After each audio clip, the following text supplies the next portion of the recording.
कौन है आखिर साहिल और किसने करी साक्षी की हत्या? साक्षी की हत्या क्यों हुई? इतनी कम उम्र की लड़की की हत्या का क्या है राज? क्यों इस तरह के घोर अपराध की तरह एक साहिल को जाना पड़ा? साहिल ने ये कदम क्यों उठाया? साक्षी का क्या मैटर है? साहिल कौन है? साक्षी कहाँ रहती थी? आइए जानते हैं साक्षी मर्डर केस। साक्षी की इस तरह बेरहमी से हत्या करना आज के इस समाज में क्या शो करता है? आइए जानते हैं पूरी कहानी साक्षी से, साक्षी मर्डर केस से और साहिल से जुड़े हुए कई सारे तथ्य। कौन है साक्षी? कौन है साक्षी की बेरहमी से हत्या करने वाला वो साहिल? 20 साल का साहिल पेशे से एक एसी मैकेनिक है। वह दिल्ली के शाहबाद डेरी इलाके में रहता है और अपने माँ बाप के साथ में, अपनी 3 बहनों के साथ में एक किराए के मकान में रहता है। साहिल रेफ्रिजरेटर, फ्रीज, एसी इन सारी चीज़ों की मैकेनिकगिरी करता है। इनका एक मैकेनिक है। साहिल और 16 साल की साक्षी एक दूसरे को पहले से जानते हैं। पुलिस के अनुसार साक्षी और साहिल दोनों रिश्ते में थे। साक्षी शाहबाद डेयरी के ई ब्लॉक में अपनी दोस्त का इंतज़ार कर रही थी। साहिल के पिता सरफराज को पुलिस ने हिरासत में अभी तक ले चुके हैं। अब जानते हैं इसकी पूरी कहानी क्या है दोस्तों।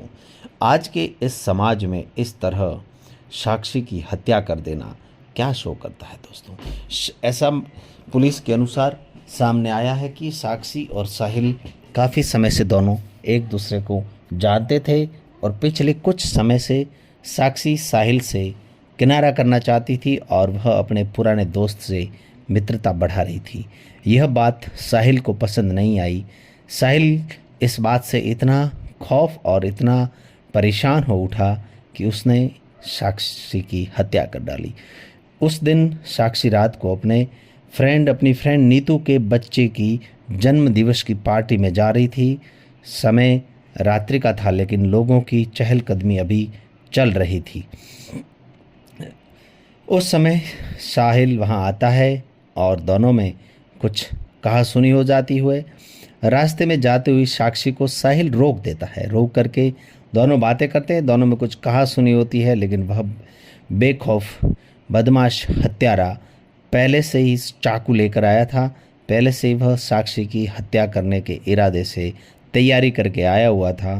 कुछ थोड़ी सी कहासुनी शुरू होते ही उसने चाकू से दमादम सर पे, पेट पे, सब जगह उसने वार शुरू कर दिए। 40 बार चाकू से वार करके भी वह बेरहम हत्यारा जब नहीं थका तो उसने पास में पड़े एक बहुत बड़े पत्थर को उठाकर 6 से 7 बार सर पे पत्थर से वार किया।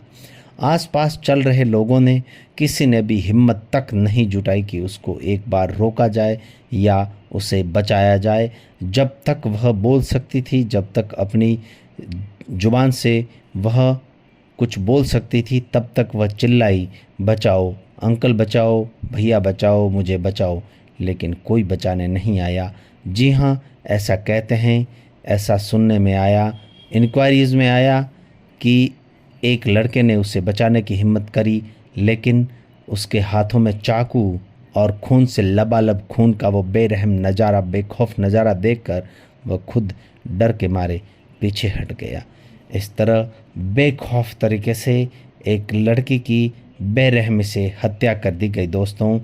साक्षी की बात करें तो साक्षी मात्र 16 वर्ष की है और साहिल 20 वर्ष का है। साक्षी ने अभी हाल ही में 10वीं की परीक्षा दी थी और नाबालिग लड़के की उसने हत्या कर दी।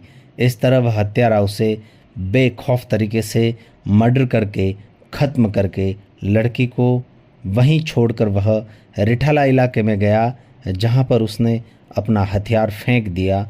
वहां से वह एक साजिश के आधार पर बसें बदल बदल कर बुलंदशहर में रहने वाली अपनी बुआ के घर सुबह जल्दी पहुंच चुका था। इस तरह वह हत्यारा एक लड़की की बेरहमी से हत्या करके सब कुछ ही पलों में उस जिंदगी में उस लड़की की, साक्षी की ज़िंदगी को तबाह कर बैठा। दिल्ली देश की राजधानी जैसे इस तरह के इलाके में ऐसी घटनाएं घटना देश की सुरक्षा पर भी सवाल उठाता है तो कहीं ना कहीं देश में चल रही महिलाओं की और लड़कियों की सुरक्षा व्यवस्था पर भी एक बड़ा सवाल खड़ा करता है।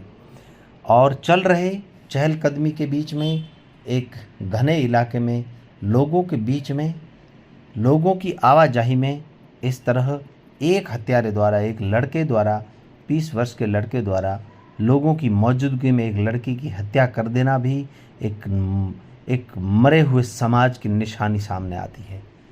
किसी न किसी तरीके से कुछ लोग उसकी मदद चाहते, कर सकते थे, हिम्मत जुटाते तो मदद की जा सकती थी, लेकिन आखिर उस बेखौफ नज़ारे से सब डर गए थे। साक्षी की आत्मा को शांति प्रदान करे।